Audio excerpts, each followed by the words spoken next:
మీ 7వ సిద్ధాంతం పర్యావరణ పరిరక్షణ. కోఇన్సిడెంటలీ మీకు ఇష్టమై తీసుకున్నారో మరేమో, మీరే పర్యావరణ శాఖ మంత్రి కూడా.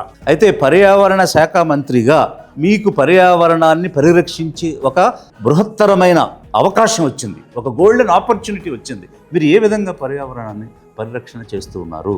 మట్టితో వేస్తున్నారు, చెరువుల్లో ఇసుక తీసేస్తున్నారు, నదుల్లో నీరు అంతరించిపోతూ ఉన్నాయి. నీరు దొరకనటువంటి పరిస్థితి వస్తే పర్యావరణం పరిరక్షించాలి, నీరు అందుబాటులో ఉండాలి. కాబట్టి విచ్చలవిడి తవ్వకాలు ఆపండి అని మీరు ఎక్కడైనా ఆపారా? కాలుష్యం వల్ల యాక్సిడెంట్స్ జరిగి జనం చచ్చిపోతున్నారు పొల్యూషన్ వల్ల. మరి అలాంటి పొల్యూషన్ని ఆపడానికి ఒక ప్రోటోకాల్ పెట్టి మళ్ళీ యాక్సిడెంట్ జరగకుండా మీరు ఏమైనా ప్రయత్నం చేశారా? మీరు వచ్చిన తర్వాత 2 సార్లు యాక్సిడెంట్ జరిగి జనం చచ్చిపోయారు.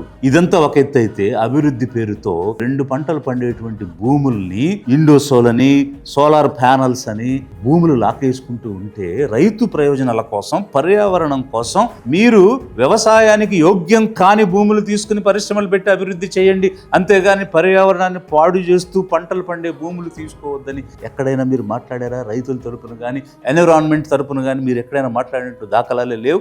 మీరు మంత్రిగా ఉండి కనీసం అడవుల్ని పెంచే కార్యక్రమంలో భాగంగా ఎఫారెస్టేషన్, రీఫారెస్టేషన్ అనేటువంటి కార్యక్రమాలు ఏమైనా చేశారా అంటే అవి కూడా ఎక్కడ కనిపించడం లేదు.